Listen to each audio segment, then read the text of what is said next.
ಅಪ್ಪ ಈಗ ಗ್ರಾಮದಲ್ಲಿ ಏನಾಗುತ್ತೆ ಅಂದ್ರೆ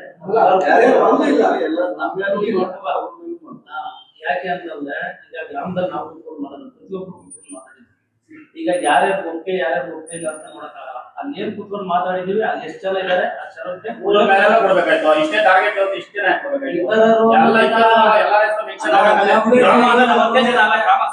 ಎಲ್ಲರ ಮೇಲೂ ಮೆನ್ಷನ್ ಆಗಬೇಕು.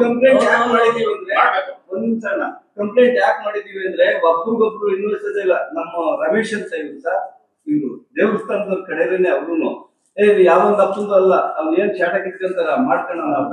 ನೀವು ಐನೂರ ಹತ್ರ ಮಾತಾಡ್ಕೊಳ್ಳಿ, ಗ್ರಾಮದವ್ರ ಹಾಕಿ ನೀವು ಐನೂರ ಮನೆ ಹತ್ರ ಮಾತಾಡ್ಕೊಳ್ಳಿ. ನಮ್ಮ ಹತ್ರ ಯಾಕೆ ನಮ್ಮನ್ನ ಯಾಕೆ ಸೇರಿಸ್ತೀರಾ?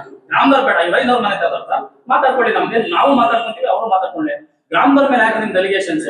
ಈಗ ಅವ್ರು ಪ್ರೈವೇಟ್ ಅವ್ರು ಮಾಡ್ಸ್ಕೊಂಡು ಇಟ್ಕೊಂಡಿದ್ದಾರೆ ಅಂತ ಇಟ್ಕೊಳ್ಳಿ. ನಾವೇನ್ ಕಾಸು ಕೊಟ್ಟಿಲ್ಲ, ಅವ್ರು ಏನ್ ಕಾಸು ಕೊಟ್ಟಿಲ್ಲ. ಕಾಸು ಕೊಟ್ಟಿಲ್ಲ ಇದಕ್ಕೆ ಈ ದೇವಸ್ಥಾನ ಈ ಒಳಗಡೆ ಅಮ್ಮರವರು ಅದಕ್ಕೆ ಕಾಸು ಕೊಟ್ಟಿದೀವಿ, ಇಲ್ಲ ಅಂತ ಹೇಳಲ್ಲ.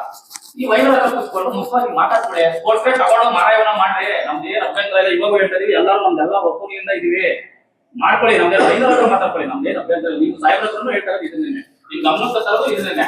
ಸುಮ್ಮನೆ ಗ್ರಾಮದವ್ರು ಯಾಕೆ ಹಾಕೊಂಡ್ಬಿಟ್ಟಿಲ್ಲ? ನಾವ್ ಕೇಳ್ತಾ ಇರೋದು ಐನೂರು ಕೊಟ್ರೆ ಮಾಡ್ಕೊಡಿ, ಒತ್ಕೊಂಡು ಹೋಗಿ ಜಾತ್ರೆ ಮಾಡ್ಕೊಡಿ. ನಾವೇನ್ ಬೇಡ ಅಂತ ಗ್ರಾಮ ದೇವತೆ ಅಲ್ವಾ?